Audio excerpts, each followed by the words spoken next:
This is Ian Cameron for Sportsbook Review with your MLB Early Lines report for the games taking place on Monday, August the 29th. We're going to start by looking at the Minnesota Twins, Cleveland Indians taking place Monday.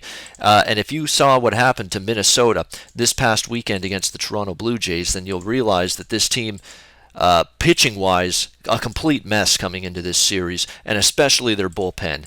And then you add on to that the fact that Hector Santiago is your starting pitcher in this game for the Minnesota Twins, and I just don't know how Cleveland doesn't put up a ton of runs in this game. I mean, Hector Santiago, a guy that for some inexplicable reason the Twins picked up prior to the trade deadline. I don't understand what they saw in him, because he certainly wasn't very good or consistent for the LA Angels, and if that team was interested in trading him, what's that say about how good you are as a starting pitcher? Well, apparently the Twins didn't care about the Angels and their problems with starting pitching all season long. They still saw something in Hector Santiago, said we want to trade for him. They did.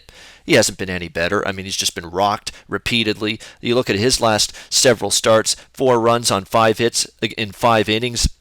Against this Cleveland team earlier this month, 5 runs allowed to Houston, 7 runs allowed to Kansas City, 8 runs allowed to Kansas City in his last outing. In fact, his last 2 outings, both against the Royals, he allowed 15 runs in 8.2 innings. Just dreadful from Hector Santiago. I think he's going to get hit around here. He doesn't pitch deep as well.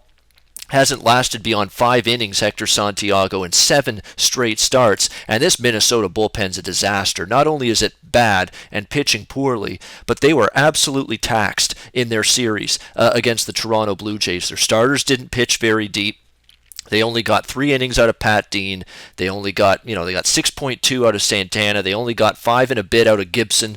In terms of their bullpen, it's a mess. It's a mash unit. They're not getting outs, and now they've got a ton of fatigued arms following that Blue Jays series. So this should be a recipe for runs scored in bunches by Cleveland here on Monday. On the flip side, what are we going to expect from Trevor Bauer? It's been a little bit of a problem for him as of late. He hasn't been at his absolute best, but he's still the better pitcher in this matchup. The one concern, though, would be Minnesota hasn't been an easy opposition for Trevor Bauer so far this season. You look at his last 2 starts, in fact, against Minnesota. He allowed 4 runs on 7 hits in 6 innings, 8 runs in just 2.2 innings the last time he faced Minnesota back on August the 3rd.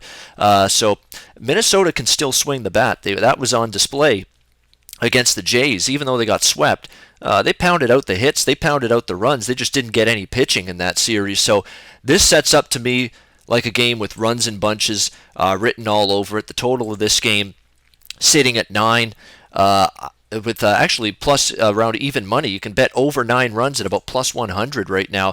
I'm going to be on that game over the total. Twins and Indians on Monday night.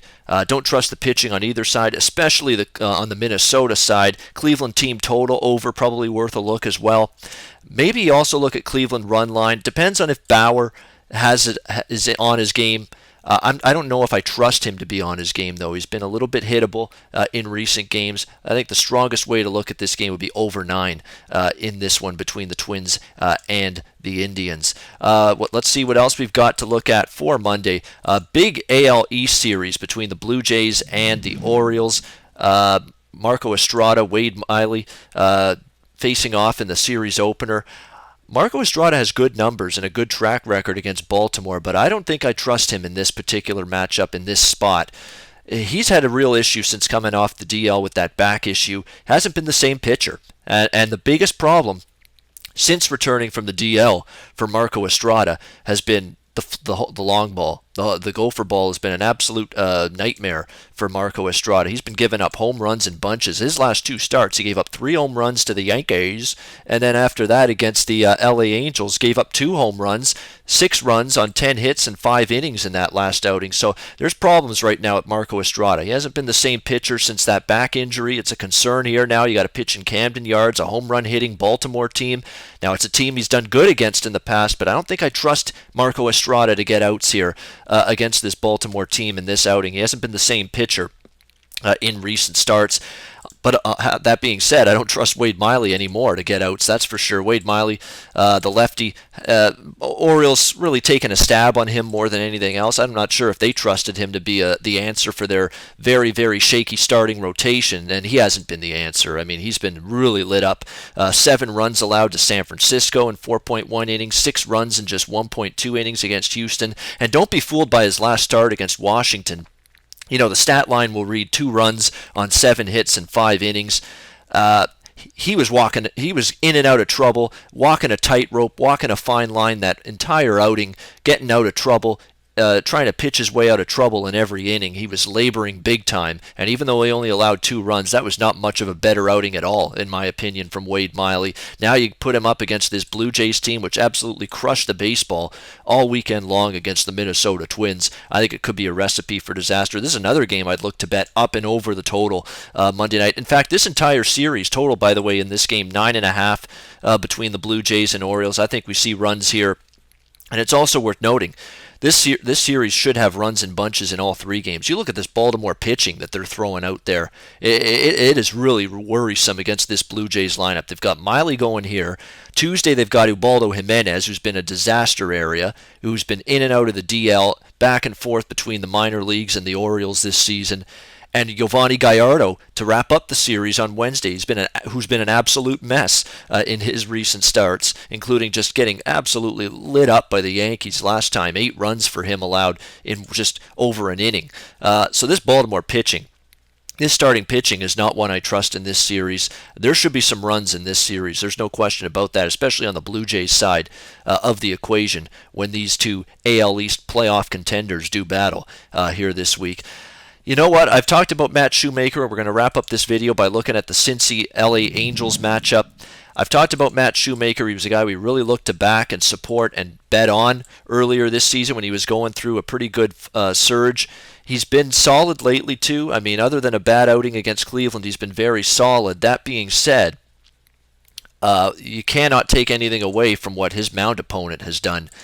Dan Straley. I mean, this guy, we got to give him a lot of credit. He's not exactly an overpowering pitcher. He doesn't have dominant stuff, but he has been a rock for the Reds in their rotation, and they have been winning consistently. I mean, you look at Cincinnati, they are a 55-73 team, 18 games below 500, and yet somehow, some way, with Dan Straley on the mound, they've managed to win, basically start in and start out with Straley out there. Reds are 9-1. All right, 9-1 in Straley's last 10 starts. We're talking about a team that's 18 games below 500, and they've still managed to go 9-1 in Dan Straley's last 10 starts. That tells you how good he has been. When a bad team like this has been able to win games consistently when you're on the mound, that's a good sign. He's given up 3 runs or less in each and every one of his last 10 starts. Just phenomenal stuff, really, from Dan Straley here for the Reds. And even though the Reds are actually 18 below 500, they have been a much better team since the All-Star break. They have been competitive. They've been scrappy. They haven't folded the tent. They haven't thrown in the towel.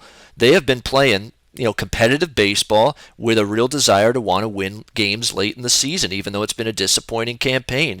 So they deserve credit for that. I'm interested, actually, in Cincinnati. You can get actually plus 120, plus 126. Not a bad underdog price with the Reds here, with Dan Straley on the mound. And again, 9-1, last 10 starts for Dan Straley, and a plus 120 to plus 125 underdog range here to back him and the Reds. I think that's worth a look. So maybe a little lean to Cincinnati as well on the Monday card. All right, that will wrap it up. That is my look at MLB early lines for the games on Monday, August 29th. I'm sports handicapper Ian Cameron for Sportsbook Review, and until next time, enjoy the games and good luck.